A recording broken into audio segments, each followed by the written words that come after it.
Hello student, in today's lecture we will discuss about the example of column and strut. આપણે last લેક્ચરમાં factor of safety શું છે, Euler's equation શું છે, બરોબર છે, રેન્કાઇન્સ ઇક્વેશન આના વિશે ડિસ્કસ કરી હતી અને એક એક્ઝામ્પલ પણ જોયો હતો. આજે આપણે જોવાનું છે આ second example. A hollow circular section having internal diameter 50 mm and 4 mm length is used as a column with both the end hinged. Using factor of safety is equal to 5. Find the thickness of column. બરાબર છે.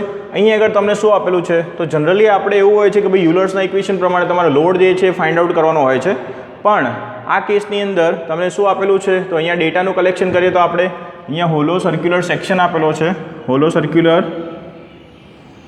Section આપેલો છે, એનો internal diameter તમને આપેલો છે 50 mm.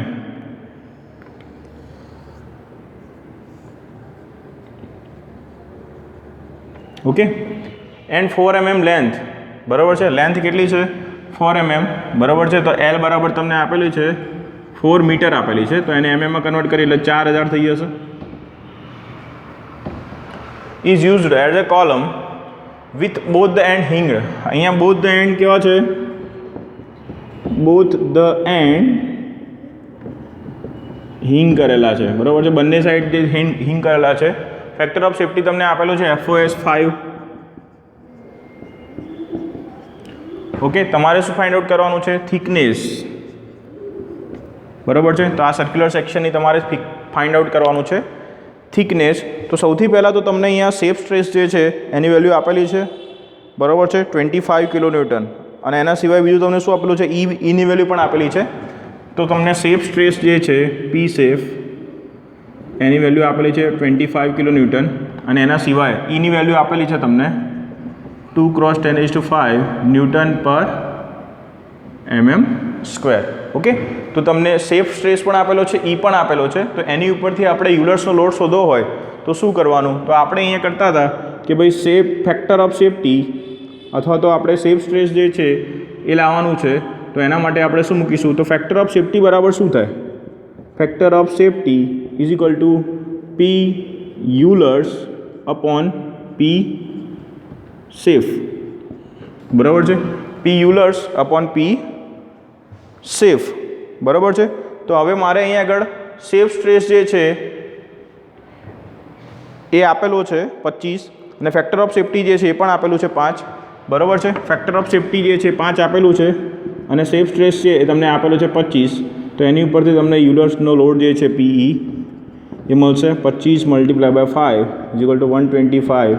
બરાબર છે, અહીંયા યુનિટ શું છે, તો લોડ જો અહીંયા 25 કિલોન્યુટન છે તો યુનિટ કેટલો આવશે, કિલોન્યુટન આવશે. તો તમને અહીંયા યુલર્સનો જે લોડ છે એ PE તમને મળી ગયો 125 કિલોન્યુટન. ઓકે, હવે બંને એન્ડ હિંગ કરેલા હોય, બંને એન્ડ બોથ ધ એન્ડ હિંગ કરેલા હોય. બરાબર છે, તો એવા કેસમાં ઇફ બોથ ધ એન્ડ હિંગ, તો એવા કેસમાં આપણે ઇફેક્ટિવ લેન્થનું ઇક્વેશન જે છે એ શું થશે, તો જ્યારે બંને એન્ડ હિંગ કરેલા હોય તો એવા કેસમાં ઇફેક્ટિવ લેન્થ LE બરાબર શું થશે, L જ થશે. LE બરાબર L બરાબર 4000 mm. ઓકે, હવે જો હવે આપણે ફાઇન્ડ આઉટ શું કરવાનું છે, તો આપણે ફાઇન્ડ આઉટ કરવાનું છે થિકનેસ. બરાબર છે, તો થિકનેસ ફાઇન્ડ આઉટ કરવા માટે હવે આપણે શું કરીશું, તો આપણે મૂકીશું ઇક્વેશન. બરાબર છે, આપણે જે છે એ ઇક્વેશન મૂકીશું અને એમાંથી આપણે I જે છે એને કરતા બનાવીશું. બરાબર છે, તો હવે આપણે ઇક્વેશન મૂકીએ યુલર્સનું, તો PE is equal to π² EI upon LE square. PEની વેલ્યુ તમારી જોડે છે, ઈની વેલ્યુ પણ છે, LEની વેલ્યુ પણ છે. આઈને કરતા બનાવી દઈશું. તો અહીંયા આઈને કરતા બનાવીએ તો આવું થાય, PE × LEનો સ્ક્વેર અપોન π² E. PE કેટલું છે, તો PE અહીંયા આગળ તમને આપ્યું છે 125 કિલોન્યુટન. બરાબર છે, ન્યૂટનમાં કન્વર્ટ કરીએ તો 125 × 10⁵. LE બરાબર L બરાબર કેટલું છે, 4000. બરાબર છે, નો સ્ક્વેર અપોન π². અને ઈની વેલ્યુ કેટલી છે, તો ઈની વેલ્યુ તમને આપેલી છે, E બરાબર કેટલું છે, 2 × 10⁵. તો અહીંયા આપણે મૂકીશું 2 × 10⁵. તો એના આધારે તમને I જે છે, આઈની જે વેલ્યુ છે એ કેટલી મળે છે, તો I તમને મળે છે 1.013 × 10⁶. 1.013 મલ્ટીપ્લાય બાય 10⁶ એમએમની 4 ઘાત. ઓકે, તો હવે આઈની કિંમત આવી ગઈ. આપણે નિયર ઇક્વલ ટુ છીએ થિકનેસ શોધવાના, બરોબર છે. થિકનેસ શોધવાનું આપણે નિયર ઇક્વલ ટુ છે, તો તમને આઈ મળી ગયો. હવે આપણે હોલો સર્ક્યુલર સેક્શન માટે મોમેન્ટ ઓફ ઇનર્શિયાનું ઇક્વેશન શું થાય છે? તો આઈ બરાબર આપણે મૂકીએ છીએ π/64 capital D⁴ minus small d⁴. તો અહીંયા તમારે આઈની કિંમત તમારી જોડે છે 1.013 multiply by 10⁶ is equal to π/64 multiply by, હવે જો અહીંયા તમને ડાયામીટર કયો આપેલો છે? ઇન્ટરનલ ડાયામીટર તમને આપેલો છે. તો કેપિટલ ડી જે છે એ એક્સટર્નલ ડાયામીટર છે અને સ્મોલ ડી જે છે એ ઇન્ટરનલ ડાયામીટર છે. તો તમને ઇન્ટરનલ ડાયામીટર 50 mm આપેલો છે, તો કેપિટલ D⁴ એમને એમ રહેશે. ઇન્ટરનલ ડાયામીટર તમને આપેલો છે 50, તો 50ની 4 ઘાત. ઓકે, હવે આ 64 જે છે અહીંયા મલ્ટીપ્લાય થશે 1.013 ગુણ્યા 10⁶ ગુણ્યા 64, આ પાઈ જે છે ભાગાકારમાં આવશે, ભાગ્યા પાઈ ઇઝ ઇક્વલ ટુ તમને મળશે D⁴ માઇનસ 50ની 4 ઘાત. ઓકે, હવે આ 50ની 4 ઘાત છે આ સાઈડ આવશે, તો capital D⁴ is equal two તમને મળશે. આનો આન્સર જે છે, આનો આન્સર અને પ્લસ 50ની 4 ઘાત છે એ કરીએ આપણે, તો આનો જે આન્સર છે એ આવે છે 20.636 ગુણ્યા 10⁶, બરાબર છે. તો આ જે આન્સર આવે છે આનો 20.636 ગુણ્યા 10⁶ is equal to D⁴ minus 50ની 4 ઘાત. આ 50ની 4 ઘાત આ સાઈડ આવશે, તો D⁴ ઇઝ ઇક્વલ ટુ 20.636 ગુણ્યા 10⁶ પ્લસ 50ની 4 ઘાત. તો આની ઉપરથી ડીની 4 ઘાત જે છે એ આવે છે 26.88 ગુણ્યા 10⁶, 26.88 ગુણ્યા 10⁶ એમએમની 4 ઘાત. અહીંયા જો અહીંયા ચતુર્થમૂળ કાઢીશું તો શું આવશે? ઘણા સ્ટુડન્ટને હવે ચતુર્થમૂળ કાઢવામાં પ્રોબ્લેમ થશે. તો કેલ્સીની અંદર જો તમારે શું કરવાનું છે? તમારે પહેલાં 4 દબાવવાનું છે, પછી ગુણ્યા કરીને આ પ્રમાણે હશે સિમ્બોલ, બરાબર છે, એ દબાવવાનું છે, અને પછી આ જે આન્સર છે તમારે કૌંસમાં મૂકવાનો છે, બરાબર છે. તો તમને ફાઇનલ આન્સર જે છે ડીનો એ મળશે. તો ડીનો ફાઇનલ આન્સર તમને મળે છે 72 mm. ઓકે, 72 mm મળે છે. હવે તમારે ફાઇન્ડ આઉટ કરવાનું છે થિકનેસ. તો થિકનેસ ફાઇન્ડ આઉટ કરવા માટે શું કરીશું? તો થિકનેસ ઇઝ ઇક્વલ ટુ શું થાય? Thickness is equal to capital D minus small D divided by 2. Capital D કેટલો આવ્યો? 72 માઇનસ સ્મોલ ડી કેટલો છે? સ્મોલ ડી કેટલો છે? તો સ્મોલ ડી આપણે ઇન્ટરનલ ડાયામીટર 50 છે, ભાગ્યા 2 કરીશું. 72માંથી 50 જાય, 60 70 અને 72, 22 ભાગ્યા 2 કેટલો આન્સર આવશે? 11, બરાબર છે. તો થિકનેસ જે કેટલી છે? 11 mm, બરાબર છે. તો તમારે આ પ્રમાણે આ જે એક્ઝામ્પલ જે છે એ ગણવાનો છે. ફરીથી એકવાર જોઈ લો, અહીંયા તમને હોલો સર્ક્યુલર સેક્શન આપેલો છે અને થિકનેસ આપેલી, તમારે થિકનેસ જે છે ફાઇન્ડ આઉટ કરવાની છે, બરાબર છે. તો એવા કેસમાં શું કરવાનું છે? તો જ્યારે બંને એન્ડ હિંગ કરેલા હોય એવા કેસમાં આપણે ઇફેક્ટિવ લેન્થ એલ બરાબર શું લઈએ છીએ? એલ લઈએ છીએ. તમને અહીંયા આગળ સેફ સ્ટ્રેસ આપેલો છે, સેફ લોડ આપેલો છે, તો તમને ખબર છે કે Euler's load upon safe load બરાબર શું થાય? Factor of safety. Factor of safety 5 મૂકી દીધો, યુલર્સનો લોડ ફાઇન્ડ આઉટ કરવાનો છે, અને સેફ સ્ટ્રેસ તમને 25 આપેલો છે, તો 25 ગુણ્યા 5 કેટલા થશે? 125 કિલોન્યુટન, બરાબર છે. પીની વેલ્યુ મળી ગઈ.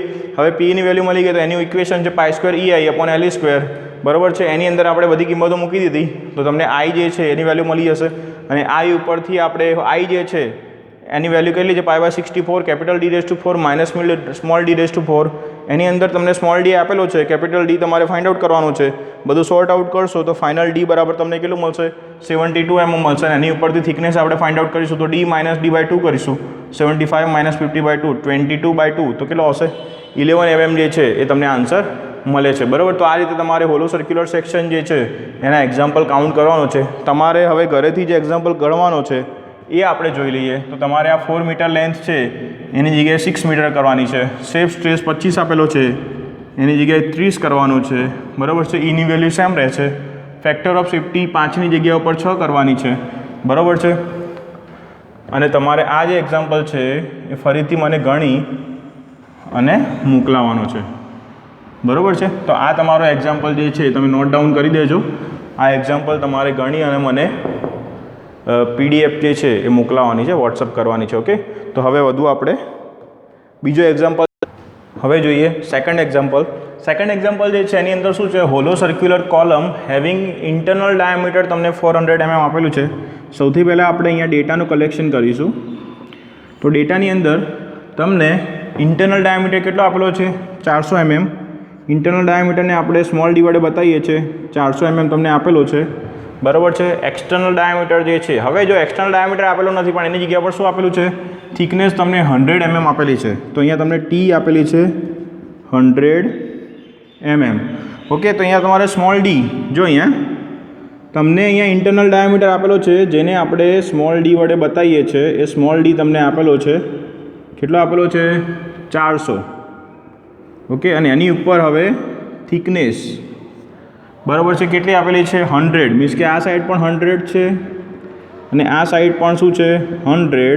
તો અહીં આગળ ઇન્ટરનલ ડાયામીટર ડી કેટલો થશે, 400 થશે. જ્યારે એક્સટર્નલ ડાયામીટર કેટલો થશે, 100 + 400 + 100 એટલે કેટલો થશે, કેપિટલ ડી બરાબર કેટલો થશે, 600 mm. તો જ્યારે તમને આવી કોઈ અટપટું પૂછે, મીન્સ કે તમને ઇન્ટરનલ ડાયામીટર આપેલો હોય અને થિકનેસ આપેલી હોય, તો એવા કેસમાં તમારે શું કરવાનું છે, તો એવા કેસમાં તમારે ઇન્ટરનલ ડાયામીટર આ રીતે લેવાનું છે અને એના પર થિકનેસ બતાવવાની છે 100 અને 100. તો એક્સટર્નલ ડાયામીટર કેટલો થશે, 600. ઓકે, નેક્સ્ટ તમને આપ્યું છે slenderness ratio is equal two 90. તમને સ્લેન્ડરનેસ રેશિયો આપેલો છે જેને આપણે લેમ્બડા વડે બતાવીએ છીએ. કેટલો આપ્યો છે, 90. ઓકે, હવે તમને એમ કીધું છે કે one end of column is restrained again its position and direction. Means કે એક પોઝિશન અને ડાયરેક્શન બંને જગ્યાએ બંને શું કરેલું છે, એનું ફિક્સ કરેલું છે. જ્યારે બીજો એન્ડ છે એના અંદર કેવું છે, હિંગ કરેલો છે, બરાબર છે. તો એક એન્ડ જે છે, બીજો એન્ડ છે, એક હિંગ કરેલો છે અને એક છે એ કેવો છે, ફિક્સ છે, બરાબર છે. તો જ્યારે એક એન્ડ ફિક્સ હોય, one and is fix and other હિંગ કરેલો હોય, તો એવા કેસમાં આપણે ઇફેક્ટિવ લેન્થ જે છે એનું ઇક્વેશન થશે LE બરાબર L/√2. તો એવા કેસમાં હવે જો અહીંયા આગળ તમને અહીંયા આગળ L આપેલું છે, L તમને આપેલું છે, તો L આપેલું છે નહીં, બરાબર છે. L તો આપણે શોધવાનું છે પણ આપણે અહીંયા આગળ ઇફેક્ટિવ લેન્થ નથી શોધવાની. શું શોધવાનું છે, એકચ્યુઅલ લેન્થ. ઓકે, તો સૌથી પહેલાં આપણે એકચ્યુઅલ લેન્થ, તમારે માઇન્ડમાં એવું વિચારવાનું છે એક્ઝામ્પલ જે છે તમને કઈ રીતે ફાવશે. પહેલાં તો કયા ચેપ્ટરનો એક્ઝામ્પલ છે કઈ રીતે ખબર પડશે. તો તમારે અહીંયા આગળ લેન્થ શોધવાની છે, બરાબર છે. પછી અહીંયા કોલમ એવું લખેલું છે વારંવાર, એટલે એની ઉપરથી તમને ખબર પડશે કે સ્ટ્રટ એન્ડ કોલમનો જે છે આ એક્ઝામ્પલ છે, બરાબર છે. તમારે લેન્થ શોધવાનું છે એટલે L તમારે ફાઇન્ડ આઉટ કરવાનું છે. ઓકે, હવે L ફાઇન્ડ આઉટ કરવા માટે ફરીથી રિવર્સ કેલ્ક્યુલેશન કરો કે L ક્યાં આવે, તો કે ઇફેક્ટિવ લેન્થમાં આવે. હવે ઇફેક્ટિવ લેન્થ અને સ્લેન્ડરનેસ રેશિયો વચ્ચે કોઈ રિલેશન છે, તો છે, બરાબર છે. શું રિલેશન છે, તો લેમ્બડા બરાબર શું થાય, LE/K, બરાબર છે. Effective length upon radius of gyration. હવે આ રેડિયસ ઓફ ગાયરેશન મારે મેળવવું હોય તો મને કઈ રીતે મળે, તો I બરાબર શું થાય છે, AK², બરાબર છે. તો આમાંથી હું K ને કરતા બનાવું તો શું આવશે, √I/A, શું આવશે, I/A, બરાબર છે. તો I જે છે હું ફાઇન્ડ આઉટ કરી દઉં, બરાબર છે. I ફાઇન્ડ આઉટ કરી દઉં અને A ફાઇન્ડ આઉટ કરી દઉં તો એની ઉપરથી મને K મળશે. એ Kની કિંમત હું અહીંયા મૂકીશ, બરાબર છે. ઇફેક્ટિવ લેન્થ મારે શોધવા માટે Kની કિંમત અહીંયા મૂકીશ. લેમ્બડા જે છે મારી પાસે છે તો એની પરથી LE મળશે અને એ LE જે છે એની કિંમત અહીંયા મૂકીશ તો મને L જે છે એ મળી જશે, બરાબર છે. આખી આપણે આની રિવર્સ કેલ્ક્યુલેશન કરી છે. સૌથી પહેલાં ફાઇન્ડ આઉટ શું કરવાનું છે, I. તો I ઇઝ ઇક્વલ ટુ શું થશે, અહીંયા કયો સેક્શન છે, સર્ક્યુલર સેક્શન છે. સર્ક્યુલર સેક્શન માટે મોમેન્ટ ઓફ ઇનર્શિયાનું ઇક્વેશન શું આવે છે, તો π/64 capital D⁴ minus small d⁴. Okay, તો π/64 કેપિટલ D કેટલો છે, તો અહીંયા કેપિટલ D તમને આપેલો છે 600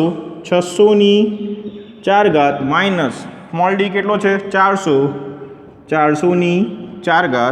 તો એની ઉપરથી તમને I ની જે વેલ્યુ છે એ મળે છે 5.1 × 10⁹ mm ની 4 5.1 × 10⁹ mm ની 4.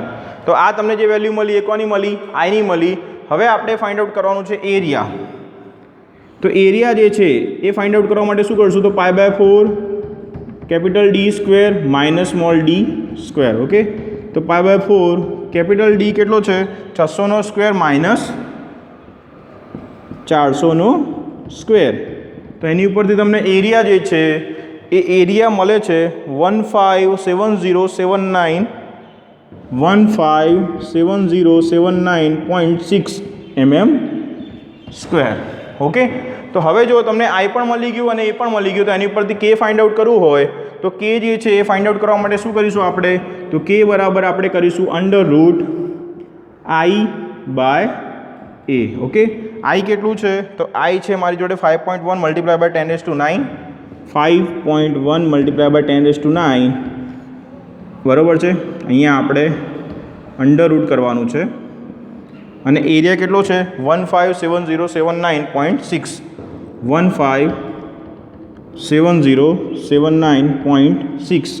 તો આની ઉપરથી તમને શું મળશે, રેડિયસ ઓફ ગાયરેશન. તો રેડિયસ ઓફ ગાયરેશન છે કે બરાબર તમને મળશે 180.18 mm. ઓકે, તો 180.18 mm. હવે જો કે તમને મળી ગયું, પછી શું કરવાનું છે, તો પછી લેમડાવાળું ઇક્વેશન મૂકવાનું છે. લેમડા બરાબર શું થશે, LE/K. તો હવે આપણે કેલ્ક્યુલેશન અહીંયા નીચે કરીએ, તો લેમડા બરાબર શું થાય છે, LE/K બરાબર છે. લેમડા કેટલો આપેલું છે તમને 90, તો 90 = LE/K. કેની કિંમત કેટલી છે 180.18. તો એની ઉપરથી તમને LE જે છે એ મળશે 180.18 મલ્ટીપ્લાય બાય 90 = કેટલું આવે છે આન્સર, તો LE જે છે એ તમને મળશે 162.16.2. ઓકે, તો 162.16.2 mm. હવે આ તમને જે મળ્યું એ શાની વેલ્યુ મળી, LE ની મળી. એ LE ની કિંમત તમે અહીંયા મૂકશો તો તમને મળશે L. તો અહીંયા ધેરફોર LE કેટલો મળ્યો તમને 162.162 = L/√2. અહીંયા √2 વડે મલ્ટીપ્લાય કરો તો એકચ્યુઅલ લેન્થ √2 મલ્ટીપ્લાય બાય 162.16.2. તો L જે છે એ તમને મળે છે, L તમને મળશે 22933.17 22913.7 mm બરાબર છે. તો આ તમને જે મળે છે એ શું મળે છે, એકચ્યુઅલ લેન્થ મળે છે. શું મળે છે, આ એકચ્યુઅલ લેન્થ બરાબર છે. તો આ પ્રમાણે તમારે એક્ઝામ્પલ જે છે એનું કેલ્ક્યુલેશન કરવાનું છે. હવે તમારે જે ડેટા છે અહીંયા જો આ એક્ઝામ્પલ જે તમારે ઘરેથી ગણવાનો છે, ડેટાની અંદર હું મોડિફિકેશન કરું છું, જોઈ લેજો એકવાર. થિકનેસ 100ની જગ્યા ઉપર 90 છે બરાબર છે. સ્લેન્ડરનેસ રેશિયો જે છે એ 19ની જગ્યા ઉપર 100 છે બરાબર છે. અને તમારે શું શોધવાનું છે, એકચ્યુઅલ લેન્થ. તો આ એક્ઝામ્પલ જે છે એ તમારે મને ગણીને મોકલાવવાનો છે બરાબર છે, એક્ઝામ્પલ નંબર 2. ઓકે, તો હવે આપણે નેક્સ્ટ લેક્ચરની અંદર નવા ચેપ્ટર સાથે મળીશું. તમને આ ચેપ્ટરની અંદર કોઈ બી પ્રોબ્લેમ હોય બરાબર છે તો તમે મને મેસેજ કરીને જણાવી શકો છો બરાબર છે. વધુ આપણે નેક્સ્ટ લેક્ચરમાં જોઈશું. ઓકે, કોમેન્ટ બોક્સમાં કોમેન્ટ કરીને પણ તમે જણાવી શકો છો. તો વધુ આપણે હવે નેક્સ્ટ લેક્ચરમાં જોઈશું. Thank you friends.